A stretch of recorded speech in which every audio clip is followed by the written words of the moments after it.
मनीष कश्यप, तो आप आदतन अपराधी थे और आपने जो किया है आप उसकी सजा भुगत रहे हैं कि अगर आपने पत्रकारिता की पढ़ाई की है तो क्या आपके संस्थानों में इस तरह की चीज बताई गई है कि आप सड़क पर जाइएगा और किसी भी अधिकारी को ऑटो पर कोई लड़का गाड़ी चला रहा होगा, लहरिया कट मार रहा होगा और आप कोई आप ना पुलिस है ना प्रशासन है, आप उसका कॉलर पकड़िएगा और बीच सड़क पर आप उसके झापड़ मार दिया जाएगा। तो क्या इस तरह की चीज आईएमसी जैसे इंस्टीट्यूट में क्या इस तरह की बात बताई जाती है? सरकार को धमकी दे देना, एक पत्रकार कैसे किसी सरकार को गिरा सकता है?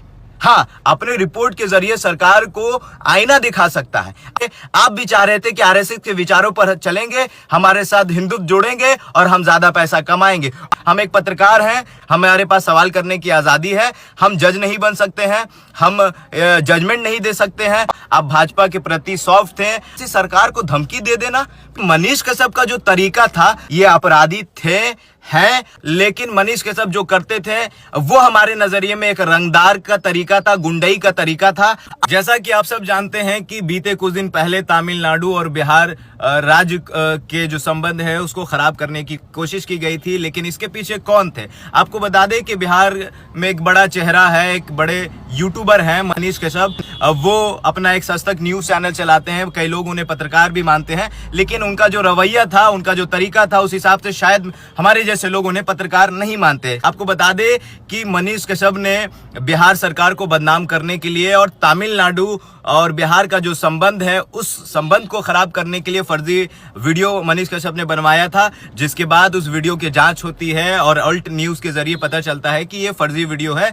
तमिलनाडु में ना ही किसी बिहारियों को मारा जा रहा है और ना ही काटा जा रहा है, लेकिन उसके बाद मनीष कश्यप लाइव आते हैं, जब उनके ऊपर एफआईआर होता है, कई सारे मामले दर्ज होते हैं, तो वो सीधा तेजस्वी यादव को टारगेट करते हैं और कहते हैं कि तेजस्वी यादव, मैं तुम्हारी सरकार को गिरा दूंगा 180 दिन के अंदर अगर मैं गिरफ्तार हुआ तो अब तो मनीष कश्यप गिरफ्तार हो चुके हैं, माफ कीजिएगा, आत्मसमर्पण उन्होंने किया है, खुद ही जाकर वो थाने में सरेंडर करते हैं। और उसके बाद अब जो ईओयू की जो टीम है अब उनसे पूछताछ कर रही है, तमिलनाडु की भी जो पुलिस है वो बिहार पहुंची है और अब उनसे सवाल किया जा रहा है। लेकिन अब देख रहे होंगे कि मनीष कश्यप के सपोर्ट में कई सारे लोग फेसबुक और यूट्यूब पर वीडियोस वगैरह बना रहे हैं। मेरा सवाल उनसे है, क्या मनीष कश्यप ने जो तरीका अपनाया था, क्या वो एक पत्रकार का तरीका था? सवाल करने का जो तरीका था मनीष कश्यप का, क्या उस तरीके से कोई भी पत्रकार आपने देखा होगा, क्या उस तरीके से सवाल करते हैं? देखिए, इस देश में और खास के बिहार में बहुत सारे अच्छे पत्रकार दिए हैं। अब रवीश कुमार को देख सकते हैं, अजीत अंजुम को देख सकते हैं, ऐसे कई सारे बिहार में पत्रकार हैं जो अच्छा काम करते हैं, लेकिन माइक के आड़ में, पत्रकारिता के आड़ में वो गुंडाई करते थे, रंगदारी करते थे, किसी भी अधिकारी को गलत तरीके से उनसे सवाल पूछते थे। किसी कॉलेज में घुस जाना, बिना कोई परमिशन से वो कॉलेज में चले जाते थे, स्कूल में चले जाते थे और उसके बाद वो किसी वीसी से लड़ जाते थे, मीटिंग में घुस जाते थे। क्या ये एक पत्रकार का तरीका है? क्या जिस तरीके से उनका सवाल पूछने का तरीका था वो पत्रकार का तरीका था? मैं कहूंगा कि मनीष कश्यप, भले ही उन्होंने 4 मिलियन 5 मिलियन व्यूज कमाया हो, भले ही मनीष कश्यप ने बहुत पैसा कमाया हो, बहुत वीडियोस लाए हो, लेकिन मनीष कश्यप जो करते थे वो हमारे नजरिए में एक रंगदार का तरीका था, गुंडई का तरीका था। अब जो लोग उनके सपोर्ट में आ रहे हैं वो किस तरह के लोग हैं? आपको बता दें कि बीते कुछ दिन पहले यूपी में एक पत्रकार सवाल करता है बीजेपी के एक मंत्री से, तब मंत्री जी क्या करते हैं कि जवाब नहीं दे पाते हैं और उस पत्रकार को यूपी में गिरफ्तार करवा देते हैं, प्रशासन उसे गिरफ्तार करती है। और उस पत्रकार के सपोर्ट में जो उसने काम किया, वो भी एक यूट्यूब पर काम करने वाला पत्रकार था हमारी तरह, लेकिन उसके सपोर्ट में अजीत अंजुम वीडियोस वगैरह बनाते हैं, रवीश कुमार बनाते हैं, यूपी की पत्रकार हैं प्रज्ञा मिश्रा वीडियोस वगैरह बनाती हैं। तो आखिर ये लोग क्यों नहीं मनीष कश्यप के सपोर्ट में आते हैं? आपको बता दें कि मनीष कश्यप ने जो काम किया है वो एक पत्रकार का तरीका नहीं है, वो पत्रकार का लहजा नहीं है। ये अपराधी थे, हैं और जेल से आने के बाद क्या इनका रवैया रहेगा, क्या उसी तरीके से काम करेंगे? लेकिन कई लोग बता रहे हैं कि मनीष कश्यप का संबंध आरएसएस से था और ये आरएसएस के लिए ही काम करते थे। अब देखना ये होगा कि ये कह रहे थे, तेजस्वी यादव को टारगेट कर रहे थे कि 9वीं फेल या 10वीं पास आदमी कैसे बिहार का सीएम बन सकता है। लेकिन मनीष कश्यप जी, मैं आपसे पूछना चाहूंगा, आप तो सिविल इंजीनियर थे, तो आप क्यों अपराधी बन गए? आप क्यों सड़क पर गुंडा बन गए? आप क्यों माइक के आड़ में गुंडाई करने लगे? आप क्यों पैसा और नाम और व्यूज कमाने के लिए फर्जी वीडियो बनाने लगे? क्या एक पढ़ा लिखा आदमी ऐसा काम कर सकता है? एक 9वीं फेल आदमी, एक 9वीं फेल या 9वीं पास आदमी कहें तो जिसने 10वीं भी नहीं किया, 10वीं पास भी नहीं किया, वो बिहार का डिप्टी सीएम बन गया। एक चाय बेचने वाला आदमी देश का प्रधानमंत्री बन जाता है। तो संविधान ने इतनी आजादी दी है कि अगर आप बढ़िया काम करिएगा, चाहे आप 9वीं फेल हो या 1वीं फेल हो, अगर आप अच्छा काम समाज के लिए करना चाहें, चाहे वो लालू प्रसाद यादव हो, तेजस्वी यादव हो, नीतीश कुमार हो, या चाय बेचने वाले हमारे प्रधानमंत्री मोदी जी हो, इस देश और संविधान ने सबको दिया है कि आप समाज के लिए सेवा एमएलए एमपी बन के कर सकते हैं। लेकिन इस देश में जब आपको आजादी मिला कि आप भी समाज के लिए कुछ अच्छा करें, तो आपने पत्रकारिता चुना, पत्रकारों का रास्ता चुना, पत्रकारिता चुना। लेकिन पत्रकारिता के आड़ में आप गुंडाई करने लगे। अयांश वाला भी मामला आप लाए, अयांश वाले मामले में भी पता चलता है कि वो भी एक फर्जी मामला था, उसमें भी आपने कुछ हेरफेर किया। उसके बाद ऐसे कई सारे मामले आते हैं, आप सिलेक्टिव लोगों को टारगेट करते हैं। जहां मुसलमानों का मुद्दा होता है, आप मुसलमानों को गाली देने लगते हैं। माननीय सांसद है ओवैसी, आप उनको कहने लगे कि उनका रिश्ता पाकिस्तान से था। अब कैसे? आपने साबित नहीं किया, आपने कह दिया।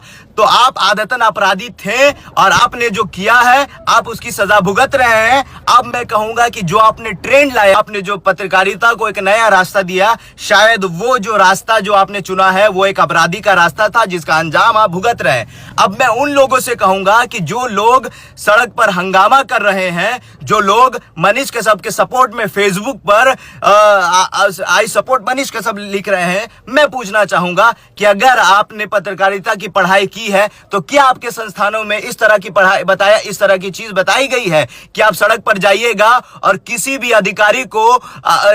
अधिकारी से अपशब्द का इस्तेमाल करिएगा, या कोई ऑटो पर कोई लड़का गाड़ी चला रहा होगा, लहरिया कट मार रहा होगा, और आप कोई मतलब आप ना पुलिस है ना प्रशासन है, आप उसका कॉलर पकड़िएगा और बीच सड़क पर आप उसके झापड़ मार दिया जाएगा। तो क्या इस तरह की चीज आईएमसी जैसे इंस्टीट्यूट में क्या इस तरह की बात बताई जाती है कि आप जब पत्रकार बनिएगा तो सड़क पर गुंडाई करिएगा, आप जब पत्रकार बन जाएंगे तो सड़क पर गुंडाई करेंगे, रंगदारी करेंगे, किसी भी स्कूल में बिना परमिशन से आप किसी भी स्कूल में चले जाएंगे, किसी वीसी से भिड़ जाएंगे? क्या ये एक पत्रकार का तरीका है? क्या आपके संस्थानों में इस तरह की पढ़ाई की जाती है? फ्रीडम ऑफ स्पीच, हमें बोलने की आजादी है, बिल्कुल सही बात है, हम सवाल कर सकते हैं, हम सरकार से सवाल कर सकते हैं, लेकिन किसी सरकार को धमकी दे देना, एक पत्रकार कैसे किसी सरकार को गिरा सकता है? हाँ, अपने रिपोर्ट के जरिए सरकार को आईना दिखा सकता है। आप आईना दिखाने का काम कर सकते थे, आप तेजस्वी यादव से सवाल कर सकते थे, आप तेजस्वी यादव से पूछ सकते थे कि क्या जो मैं कर रहा हूं, क्या आप पत्रकारों को अंदर कर रहे हैं, मतलब आप उनकी नाकामियों को दिखा रहे हैं। लेकिन आपका सवाल सिर्फ तेजस्वी यादव से क्यों? आपने योगी जी से सवाल क्यों नहीं किया? आपने योगी जी से यह क्यों नहीं पूछा कि मुसलमानों पर क्यों आप बुलडोजर ढा रहे हैं? आपने बुलडोजर का सपोर्ट किया, आपने हिंदू राष्ट्र का सपोर्ट किया, हिंदुत्व की राजनीति करते थे। आप जानते थे जो जिस आरएसएस ने इस देश में हिंदुत्व की राजनीति करके आज देश की सत्ता में बैठे हुए हैं, जो लोग हैं हिंदुत्व की राजनीति करके, आप भी चाह रहे थे कि आरएसएस के विचारों पर चलेंगे, हमारे साथ हिंदुत्व जोड़ेंगे और हम ज्यादा पैसा कमाएंगे। क्योंकि इस देश में भाईचारा आज भी जिंदा है, इस देश में कट्टर लोगों को कभी स्वीकार नहीं किया गया है। और आज जिस जगह पर आप हैं, आपने जो काम किया है, आप उसी का अंजाम आज भुगत रहे हैं। तो जो लोग मनीष कश्यप के सपोर्ट में आ रहे हैं, और खासकर जो पत्रकार सपोर्ट में आ रहे हैं, मैं उनसे कहूंगा कि क्या जो मनीष कश्यप ने किया है क्या वो ठीक है? और अगर ये ठीक नहीं है तो ये आपके लिए सबक है, हमारे लिए भी सबक है।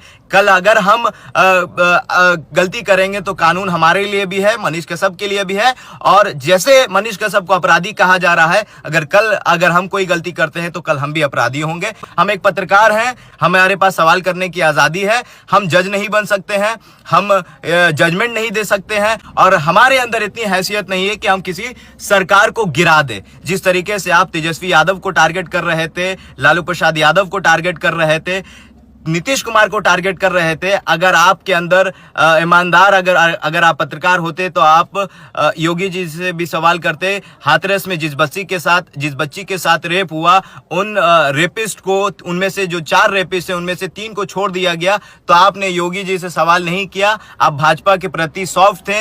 और सबसे बड़ा सवाल ये है, मैं लोगों से पूछना चाहूंगा कि 180 दिन के अंदर ये सरकार गिरा देंगे, तो जाहिर सी बात है ये किसी पार्टी के संबंध से, किसी पार्टी से जुड़े हुए हैं और इनके पीठ पर, इनके कंधे पर किसी बड़े लोग का हाथ है। और आयांश वाला जो मामला है, ये भी एक बार कहूंगा, बिहार पुलिस से कहूंगा, बिहार प्रशासन से कहूंगा और बिहार सरकार से कहूंगा कि आयांश वाले मामले में भी जांच हो। जो पैसा लोगों का लिया गया है, क्या वो पैसा सही जगह पर गया? क्या आयांश वाला मामला सही था या मनीष कैजरीवाल ने एक बार फिर बिहार की जनता को ठगा है? आपकी क्या प्रतिक्रिया हमारे कमेंट बॉक्स में जरूर बताइएगा। अगर आप हमारे फेसबुक पेज पर हैं तो लाइक करिए, अगर आप हमारे यूट्यूब चैनल पर हैं तो सब्सक्राइब करिए। बहुत बहुत धन्यवाद।